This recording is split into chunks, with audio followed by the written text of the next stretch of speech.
Hello student, welcome to lecture. जो पिछला lecture देखा उसमें देखा कि फर्स्ट लॉ क्या होता है, जीरोथ लॉ क्या होता है, जो और कुछ दो इम्पोर्टेंट डेफिनेशंस थी वो देखिए। मतलब क्या, हीट एंथैल्पी की और इंटरनल एनर्जी की। ओके, तो हमने डिफाइन किया भाई फर्स्ट लॉ क्या होता है, उसका फार्मूलीज क्या होता है। ओके, इन जीरोथ लॉ क्या होता है और वो टेम्परेचर को कैसे डिफाइन करता है, उसमें हमने सब ये पहले लेक्चर में देख लिया। ओके, तो उसके ही आगे एक इम्पॉर्टेंट लॉ भी हम देखेंगे, उसको बोलते हैं हम second law of thermodynamics. But before going to directly to the second law of thermodynamics, उसको समझने के लिए, उस लॉ के समझने के लिए आपको कुछ जो डेफिनेशंस है, जो इम्पोर्टेंट डेफिनेशंस जो होती है वो आपको समझ में आनी चाहिए। विदाउट डैट आपको ये जो सेकंड लॉ ऑफ थर्मोडायनामिक्स है आपको समझ में नहीं आएगा। Got it? ओके, सो हम उन डेफिनेशंस को पहले देख लेते, वो डेफिनेशंस क्या होती है, उसके बाद हम जंप करेंगे सेकंड लॉ ऑफ थर्मोडायनामिक्स पे। ओके, तो उसमें सबसे एक इम्पॉर्टेंट डेफिनेशन आता है heat reservoir. So before going to reservoir में आपको हीट रिजर्वायर में आपको बताता हूँ रिजर्वायर क्या होता है, मतलब क्या रिजर्वायर का क्या। देखो, रिजर्वायर एक ऐसी बॉडी होती है जिसकी जो कैपेसिटी होती है कोई क्वांटिटी को होल्ड करने की, वो बहुत इनफाइनाइट होती है या लार्ज होती है। सी मैं आपको एक एग्जांपल बताता हूँ क्या होता है रिजर्वायर। मैं आपको एग्जांपल, एक समझ लीजिए एक वाटर डैम है, बराबर डैम। तो उस डैम में से आपने एक बाल्टी पानी निकाल लिया। कि क्या, उस डैम में से आपने एक बाल्टी पानी निकाल लिया, तो उस डैम में से कोई कोई ज़्यादा डिफरेंस आने वाला है क्या? नहीं ना, बराबर। या उस डैम में आपने एक बाल्टी पानी डाल दिया, ऐसा हो जाएगा कि उस एक बाल्टी पानी से वो डैम ओवरफ्लो हो जाएगा? नहीं, बराबर। मतलब क्या, डैम इतना बड़ा कैपेसिटी है उसका, उसमें से एक बाल्टी पानी आपने निकाल भी लिया, एक बाल्टी पानी उसमें आपने डाल भी लिया। क्या, एक बाल्टी पानी आपने उसमें निकाल भी लिया, एक बाल्टी पानी डाल भी लिया, तो उसको कुछ ज़्यादा डिफरेंस आने वाला नहीं है। क्या, उसको कुछ ज़्यादा डिफरेंस आने वाला नहीं है। उसको ऐसी जो लार्ज बॉडी होती है उसी को बोलते हैं रिजर्वायर।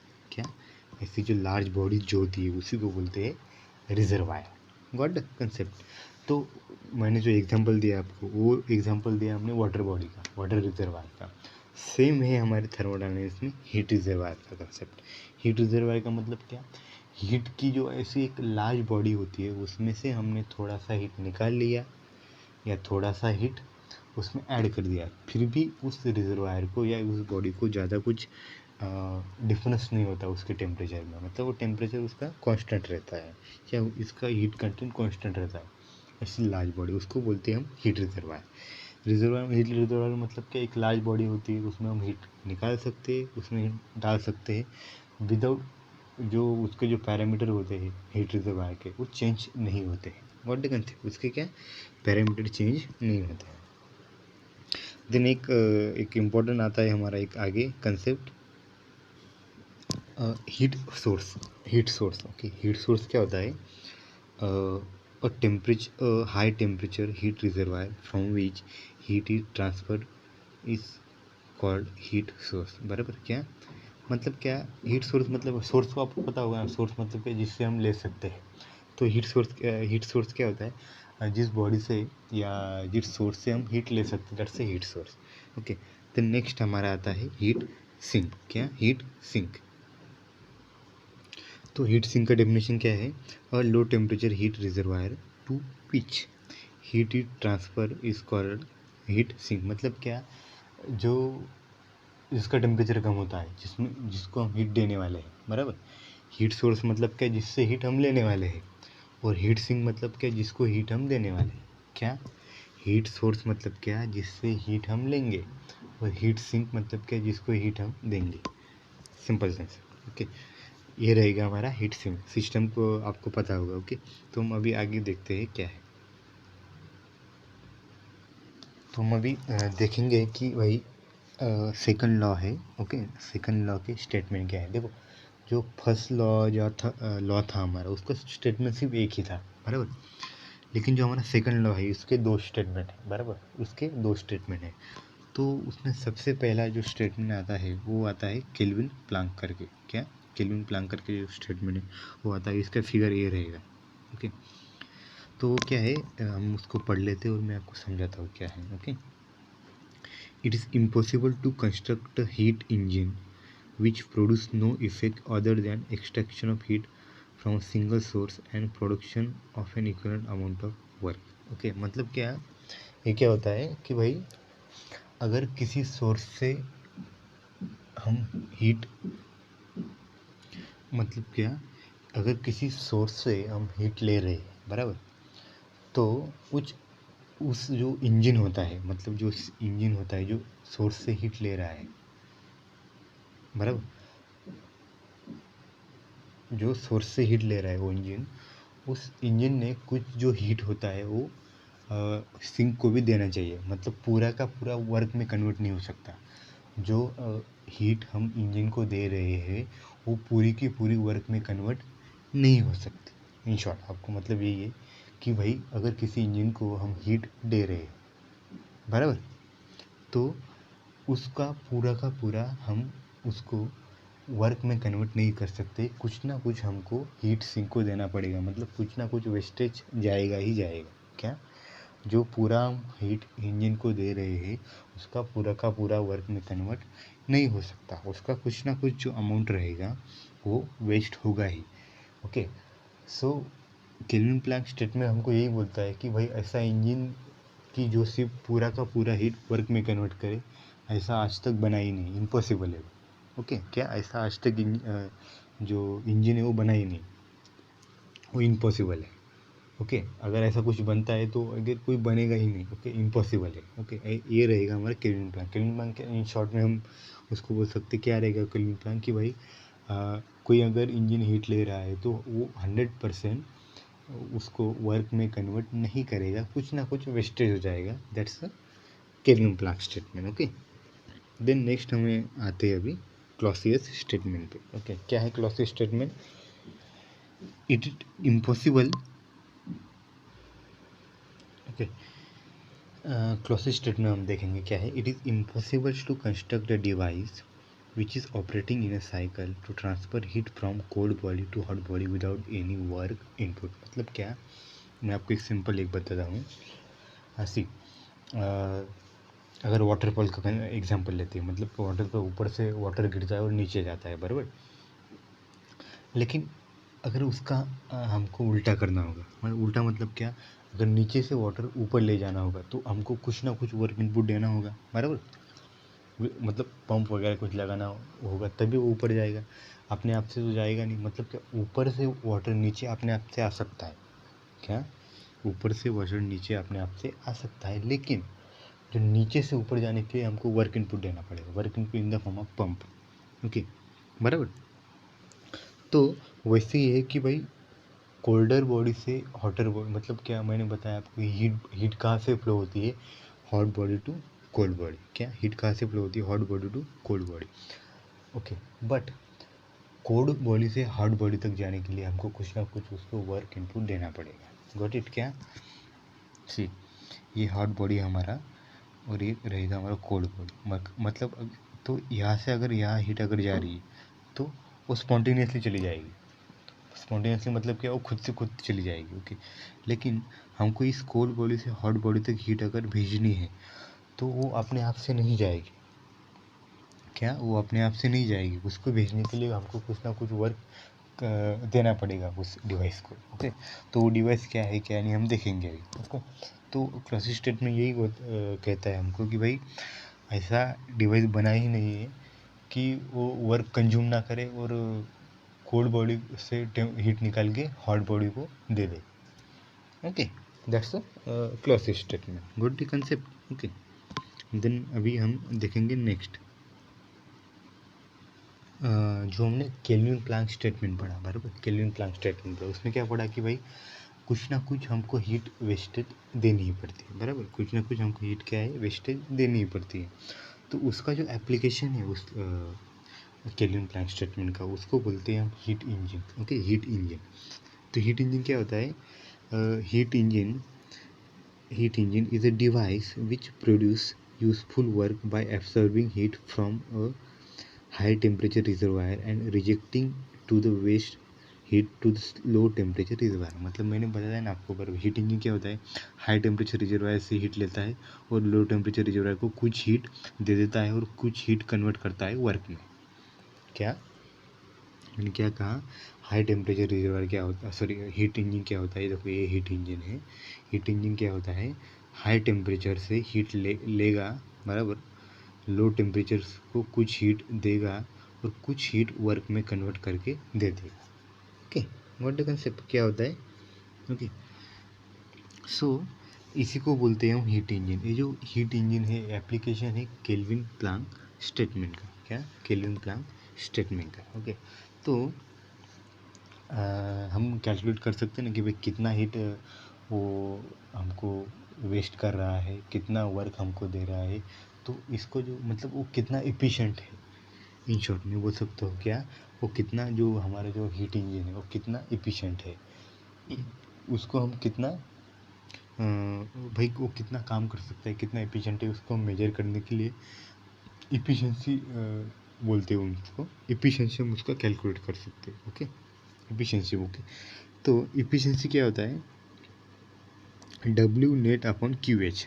क्या है, थर्मल इफिशिएंसी क्या होता है, W net upon Q H.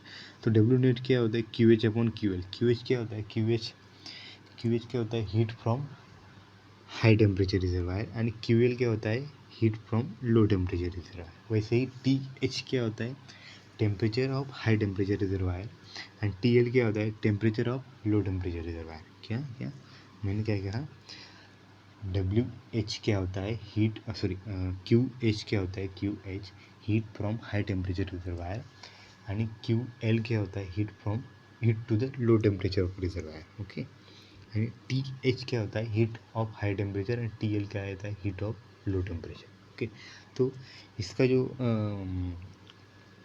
उसको हम बोल सकते हैं कि भाई एक फार्मूला है, इफिशिएंसी बोलते हैं, थर्मल इफिशिएंसी बोलते हैं, thermal efficiency of the heat engine. Okay, thermal efficiency of the heat engine उसको बोलते हैं हम। तो उसका फार्मूला क्या है, W net upon Q H. क्या, W net upon Q H.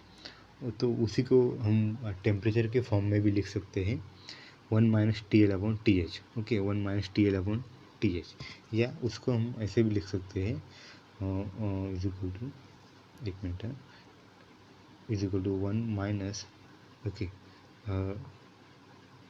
efficiency 1 minus Q L upon Q H. Okay, क्या उसका दो फार्मूले आते हैं, क्या, 1 minus T L upon T H और efficiency equal to 1 minus Q L upon Q H. मतलब क्या, आपको एक ही ध्यान में रखना है, क्यू एल की जगह टी एल डालना है, क्यू एच की जगह टी एच डालना है। Got the concept. ओके, हाँ, देन अभी हम तो आपको समझ में आया हीट इंजन क्या होता है। हीट इंजन क्या होता है, हाई टेम्परेचर से हीट लेता है, कुछ उसका वर्क में कन्वर्ट करता है और कुछ वेस्ट फ्यूल को दे देता है।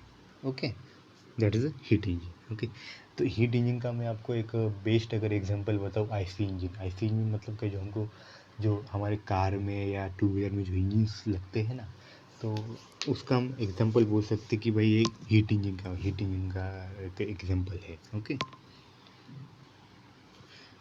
जो हम नेक्स्ट अभी देखने वाले हैं वही रेफ्रिजरेटर। रेफ्रिजरेटर का नाम तो आपने सुना होगा, बराबर, हर एक के घर में रेफ्रिजरेटर भी रहता है। ओके, तो जो ये जो रेफ्रिजरेटर है, वो जो एप्लीकेशन है क्लॉसियस स्टेटमेंट का। मैंने क्या बोला, जो हमारा हीट पंप था, बराबर, जो हमारा हीट पंप था वो एप्लीकेशन था केल्विन प्लांक स्टेटमेंट का। और जो हमारा रेफ्रिजरेटर है, जो हम घर में जो यूज़ करते हैं रेफ्रिजरेटर, वो हमारा एप्लीकेशन है क्लॉसियस स्टेटमेंट का। ओके, क्या क्लॉसियस स्टेटमेंट का, उसका हम अभी डेफिनेशन देख लेते हैं क्या है। A refrigerator is a device which operates on a cycle maintain the temperature of the body lower than the temperature of the surrounding. Okay, मतलब कि मैं आपको एक बता दूँ, देखो हीट इंजन हमको वर्क दे रहा था, बराबर। ओके, तो लेकिन रेफ्रिजरेटर को हमको इलेक्ट्रिसिटी देनी पड़ती है, मतलब वर्क उसको हमको देना पड़ता है। What the concept. ओके, मतलब देखो ये रहा हमारा रेफ्रिजरेटर, उसको हम वर्क इनपुट दे रहे हैं in the form of electricity, बराबर, in the form of electricity. Good. Okay, उसमें क्या हो रहा है, वो क्या करता है भाई, वो उसका जो टेम्परेचर है अंदर का, वो उससे कुछ हीट निकालता है और वो जो बाहर जो वार्म टेम्परेचर है उसको दे देता है। Got the concept? क्या है मैं आपको बताता हूँ, देखिए मैं आपको बता रहा हूँ, देखिएगा। हीट इंजन, सॉरी, रेफ्रिजरेटर क्या करता है, रेफ्रिजरेटर को हम उनको हीट इनपुट देते हैं, heat input in the form of electricity. क्या? इन द फॉर्म ऑफ, हम लगाते हैं ना, उसका स्विच लगाते हैं ना, बराबर, तो वो देते हैं। तो वो क्या करता है, उसका जो अंदर का कंपार्टमेंट होता है उसमें से हीट निकाल देता है और वो बाहर सराउंडिंग में फेंक देता है। क्या क्या बोला मैं, उसको हम एनर्जी इनपुट देते हैं in the form of electricity. ये दिया हमने, देखो इधर, बराबर। और वो क्या करता है, वो फ्रिज के अंदर का जो कंपार्टमेंट होता है वहाँ से हीट निकालता है, उसको ठंडा कर देता है, और जो निकाली हुई जो हीट है वो दे देता है सराउंडिंग को। Got the concept? ओके। तो जैसे कि हमने ये कैलकुलेट किया था, क्या, हीट पंप का एफिशिएंसी, वैसे ही रेफ्रिजरेटर का कैलकुलेट करते हैं कोएफिशिएंट ऑफ परफॉर्मेंस। क्या? कोएफिशिएंट ऑफ परफॉर्मेंस, वो क्या होता है, desired effect upon work input. क्या? डिजायर्ड इफेक्ट अपॉन, COP बोलते हैं उसको, coefficient of performance, desired effect upon work input. Okay, वो क्या है, QL upon W net. Desired effect क्या है, मतलब ये वाला QL। ओके, आपको ये सिर्फ फार्मूले ध्यान में रखना है, QL upon W net. W net क्या होता है, QH माइनस QL। ओके, जो अभी नेक्स्ट हमारा आता है हीट पंप का। ओके, हीट पंप का। ओके, तो हम अभी इसमें देखेंगे हीट पंप क्या होता है। Heat pump is a device which operate in a cycle maintain the temperature of the body higher than the temperature of the surrounding. Okay, मतलब क्या, हीट पंप जो होता है ये भी वर्क करता है हमारे क्लॉसिक स्टेटमेंट की। और ये जो हीट पंप होता है वो एग्जैक्टली अपोजिट होता है रेफ्रिजरेटर के। रेफ्रिजरेटर क्या करता है, जो हमारा स्पेस होता है उसको ठंडा करता है, और हीट पंप क्या करता है, उस स्पेस को गर्म करता है। Same thing. क्या? रेफ्रिजरेटर क्या करता है, हमको जो स्पेस लगने वाला है उसको ठंडा कर देता है, लेकिन हीट पंप क्या करता है, हमको जो स्पेस लगने वाला है उसको गर्म कर देता है। उसको उसको जो एफिशिएंसी है वो भी कैलकुलेट करते हैं, किससे, कोएफिशिएंट ऑफ परफॉर्मेंस से। सिर्फ आपको यही ध्यान में रखना है, यहाँ QH आएगा और डब्ल्यू नेट सेम रहेगा। क्या? QH आएगा। रेफ्रिजरेटर में क्या था, QL था, बराबर, ये इसकी जगह QL था, QL, बराबर। इधर क्या है, QH, ये वाला QH है। आपको सिर्फ ये ध्यान में रखना है, जब रेफ्रिजरेटर लेंगे तो ऊपर QL अपॉन डब्ल्यू नेट लेंगे। डब्ल्यू नेट क्या पता है ना आपको, QH माइनस QL। और जब हीट पंप आता है उसके जगह हम क्या लेंगे तब, QH, heat pump QH upon W net. Okay, so आज के लेक्चर के लिए हम बस इतना ही रखते हैं, बाद में अगले जो पॉइंट्स हैं हम अगले वाले लेक्चर में देखेंगे। ओके।